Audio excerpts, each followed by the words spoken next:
আবহাওয়া নিয়ে new update দিল আলিপুর আবহাওয়া দপ্তর থেকে। গরম থেকে ক্ষণিকের শান্তির পূর্বাভাস। আবহাওয়া দপ্তর জানালো সন্ধ্যে 6:30টার মধ্যে বৃষ্টি নামতে পারে দক্ষিণবঙ্গে।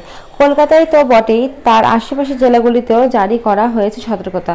হাওয়া অফিস জানিয়েছে বৃষ্টির পাশাপাশি হালকা ঝোড়ো হাওয়াও বইতে পারে দক্ষিণবঙ্গের বেশ কিছু জেলায়।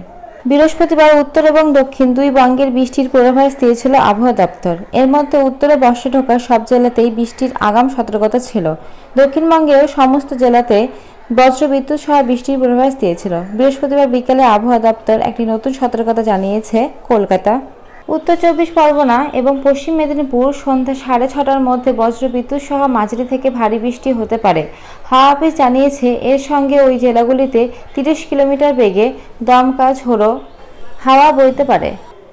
সোমবার সকাল থেকে দক্ষিণবঙ্গে অস্বস্তিকর গরম ছিল। তাপমাত্রার পারদ 36 ডিগ্রি থেমে থাকলেও আর্দ্রতা মাত্রা পৌঁছালো 90%। বেলা বাড়লে অস্বস্তিকর আরও বাড়তে থাকে। এর মধ্যেই বিকেলে দক্ষিণের বহু জেলায় আকাশে মেঘ জমে আধার নামে। আপাতত 3টি জেলায় বৃষ্টির সতর্কতা জারি করা হলেও আবহাওয়া দপ্তর জানিয়েছে বৃষ্টির সম্ভাবনা আছে হাওড়া, হুগলি, দক্ষিণ 24 পরগনা, পূর্ব মেদিনীপুর, বাঁকুড়া, বীরভূম, পুরুলিয়া, 2 বর্ধমান, নদিয়া, মুর্শিদাবাদেও। এই জেলাগুলিতেও ঝোড়ো হাওয়া বইতে পারে বলে জানিয়েছে আবহাওয়া দপ্তর। অন্যদিকে উত্তরবঙ্গের সমস্ত জেলায় বৃহস্পতিবার এবং শুক্রবার বৃষ্টির পূর্বাভাস রয়েছে। শনিবার বৃষ্টির সতর্কতা রয়েছে দার্জিলিং, জলপাইগুড়ি, কালিম্পং, আলিপুরদুয়ার এবং কুচবিহারেও। রবিবারে বৃষ্টি হতে পারে জলপাইগুড়ি, কুচবিহার এবং উত্তর দিনাজপুরে। সোমবারে বৃষ্টির সতর্কতা রয়েছে আলিপুরদুয়ার, কুচবিহার এবং উত্তর দিনাজপুরে।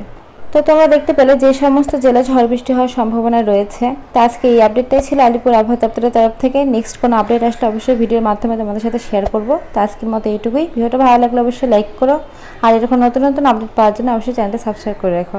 Thank you.